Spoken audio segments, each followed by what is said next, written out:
अल्पावधीत आपल्या कामाचा ठसा उमटवणारे आणि जिल्ह्यातील अवैध धंद्याचा बिबोड करणारे पोलीस अधीक्षक डॉक्टर बसवराज तेली यांची पदोन्नतीने बदली झाली आहे. डॉक्टर तेली यांची पदोन्नती झाली असून त्यांची पुण्याच्या गुन्हे अन्वेषण विभागाच्या उपमहानिरीक्षकपदी नियुक्ती करण्यात आली. त्यांच्या जागी पदस्थापनेच्या प्रतीक्षेत असणारे संदीप घुगे यांची नियुक्ती करण्यात आली आहे. गृह विभागाने रात्री हे आदेश जारी केलेत. घुगे हे जिल्ह्याचे 43वे पोलीस अधीक्षक राहणार आहेत. दरम्यान घुगे हे लवकरच सांगलीचा पदभार स्वीकारतील असं सांगण्यात आलं. तत्कालीन पोलीस अधीक्षक दीक्षित गेडाम यांच्या बदलीनंतर डॉक्टर बसवराज तेली यांनी 20 ऑक्टोबर 2022 रोजी सांगलीचा पदभार स्वीकारला.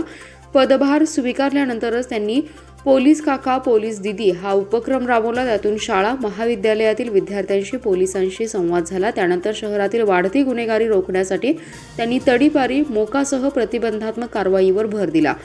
खुनी दरोड्यातील सर्व गुन्ह्यांचा छडा लावण्यात त्यांच्या नेतृत्वाखाली पथकाला यश आलं. सांगली शहरात रिलायन्स ज्वेलर्स या पेढीवर पडलेल्या सशस्त्र दरोड्याचा तपास आव्हानात्मक होता. त्यातील संशयितांची नावे निष्पन्न करत 3 आरोपींना जेरबंद करण्यात आले. डॉक्टर तेली यांच्या कार्यकाळातच पोलीस मुख्यालयाच्या नूतन इमारतीचं काम पूर्ण झालं. आता पूर्ण क्षमतेने कामकाज सुरू आहे. सांगली शहरात बीट मार्शल ही अनोखी संकल्पना त्यांनी राबवली आहे. प्रत्येक बीट मार्शलला मोबाईल क्रमांक देत ते नागरिकांना जाहीर करण्यात आले. त्यातून गुन्हे रोखण्यात यश आलं. तसेच पोलीस अधिकारी आणि कर्मचाऱ्यांच्या बदल्या त्यांच्या क्षमतेनुसार आणि पसंतीनुसार करण्यात आल्या. अत्यंत पारदर्शी झालेल्या या बदल्यांमुळे पोलीस वर्तुळात चांगली चर्चा होती. जिल्ह्यातील वाढलेली अवैध धंद्यांची चैन तोडण्यात त्यांना यश आलंय. डॉक्टर तेली यांची सांगलीत वरिष्ठ पोलीस अधीक्षक म्हणून बढती झाली होती. आत्ताच्या बदलीतही त्यांना पोलीस उपमहानिरीक्षकपदी पदोन्नती देण्यात आली आहे. पुण्यातील गुन्हे अन्वेषण विभागात त्यांची नियुक्ती करण्यात आली आहे.